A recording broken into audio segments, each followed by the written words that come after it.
Hello, I'm Tracy Grimshaw. Welcome to A Current Affair. They've been the luckiest public housing tenants in the country, but a cash-strapped government says it can no longer charge rock-bottom prices for properties with multi-million-dollar views. So residents are being prepared for some bad news. What does your home mean to you? Everything. Everything. Means everything to me. We're only pensioners. They're throwing the pensioners out. It seems like the government determined to get rid of all of us and make a quid out of the area. If the government does sell off these homes, this is really them engaging in social cleansing. I'm not going nowhere. They can carry me out in a box as far as I'm concerned. They've been the luckiest housos in Australia. The $1 million view. That's what they said. $1 million view. Yeah, that's when my... The Housing Commission tenants who live in Melbourne and get panoramas across the bay. Those in Brisbane with riverfront views. And in Sydney, well, it doesn't get much better than this. How good is your view? Beautiful, beautiful. And all this for as little as $50 rent a week. When my friend come, oh, you got $1 million view. And I said, well, that's my life. But many of these battlers are now worried that they're about to be kicked out of their prime locations to make way for the super rich. What the government's doing isn't what the Australian fair go is about. That's all we want, fair go. As I said, we can coexist with the rich, but give us a fair go. Barney and Robert were born in Millers Point and have lived here all their lives. A harbourside Sydney suburb full of 100-year-old terraces. Once for the working class, now it's one of the most sought-after pieces of real estate in the country. I worked and paid me taxes, and as I say, I worked over in the wool dumps over here, the wool stores and that. I worked around the area. We got $1 million view, all right, but there's plenty of other people who've got $1 million views too, you know. We're not the only ones. The government is considering selling off the social housing in this area, hundreds of properties in all, and relocating all of the residents. How do you feel about this talk that they may be moving people like you? I don't like it. 76-year-old Pat is also a Millers Point local. She too has those spectacular waterfront views. There won't be any of those if she's sent packing. Why don't you think it's right? Well, can't the rich go somewhere else? In the suburbs? Can you understand why many residents are concerned and many residents don't want to move?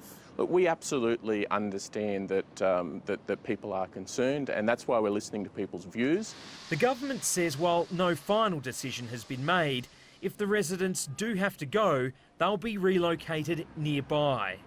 Ken Konofsky from Housing says these terraces with their steep steps and maintenance issues are no longer practical. These houses really aren't suitable for social housing. They're old, they're difficult to maintain, and they're hard to have universal access to for disabled residents. Welcome, Ben. Come in. Wow. This is a typical property up in Millers Point. Greg Baker from Housing showed us inside and says it'll take a small fortune to repair them, up to $350,000 of taxpayers' money for each one. Obviously, that we've got to do something with the floor. First of all, we've got to stop the moisture coming through from the roof, and the roof has the drying area. We're probably looking at around $250,000 to redo the roof decking area, put in new balustrades and stairs. It's not just Millers Point. At this nearby Housing Commission apartment block, residents have some of the best views in the city. So this is your view from the second bedroom, the spare bedroom. Yeah. Well, so you've got the Opera House there. Yeah, the same. Look at that, hey? 70-year-old Julia has been living in a two-bedroom apartment here for the past 22 years. She too has heard the rumours that she's set to be moved on. Us and some people that, like me, old, they want to stay in their own place. You know, this is our own place now. The sale of this building alone could bring in $60 million. Along with the properties at Millers Point, that could mean $100 million the government could invest in new public housing. With 57,000 people currently on the waiting list in New South Wales alone, that means many more families will have a roof over their head. From time to time, we do make changes, and the benefits are that you can have better housing that's actually more suitable for the needs of tenants in the future. It's something the Todd family in Brisbane is desperate for. I'm not willing to separate my family.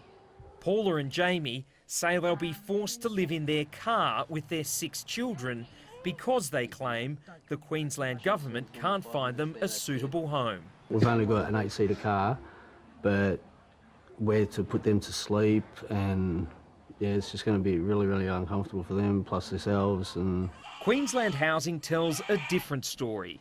It says the Todds owe rent and can afford to lease their own property, but will continue working with the family to find a solution. We just getting rejected because of the size of my family. I have too many children, I have toddlers, they don't want the wear and tear on their houses. In Williamstown in Melbourne, Housing Commission tenants are also worried. Because we've also heard that going to demolish the building and put low level, both private and public. With social housing taking up so much prime real estate here, residents believe it's only a matter of time before they'll be relocated to the outer suburbs. Why shouldn't people who need public housing have good views in it? Why shouldn't we? The housing crisis we have is about affordable and social housing. We need to do whatever we can to ensure that in the inner city we have people at all income levels living here. Back in Sydney, almost every home in Millers Point now has yellow ribbons and posters out the front. The protests are only just beginning. Local independent Alex Greenwich is leading the fight because he believes Australian cities shouldn't be exclusively for the rich.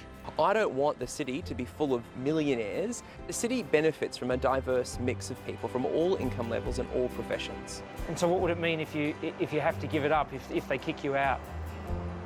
Well, I'm not going to go down without a fight, put it that way. What would be your message to the government?